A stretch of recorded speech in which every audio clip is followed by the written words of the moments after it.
আমরা আজকে কম্পিউটারে অনেক একটা গুরুত্বপূর্ণ কাজ দেখব, যে কম্পিউটারের সাথে ওয়াইফাই কানেক্ট করা থাকলে কেমনে আমরা ওয়াইফাই কানেক্টের পাসওয়ার্ডটা দেখতে পাবো। তাহলে সর্বপ্রথম যে কাজটি করতে হবে, কিবোর্ডে উইন্ডোজ বাটন ক্লিক করে আর চাপতে হবে। তাহলে এখানে লিখতে হবে হচ্ছে তারপরে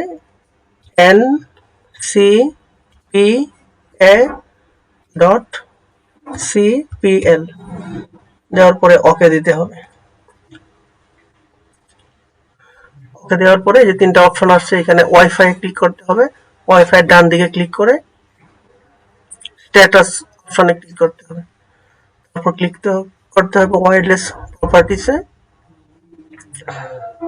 তারপর সিকিউরিটি অপশনে ক্লিক করতে হবে। তারপরে এই যে পাসওয়ার্ড দেখা যাচ্ছে, এখানে শো ক্যারেক্টারে ক্লিক করলে আমরা পাসওয়ার্ডটা দেখতে পাবো যে এই ওয়াইফাই এর পাসওয়ার্ডটা কি।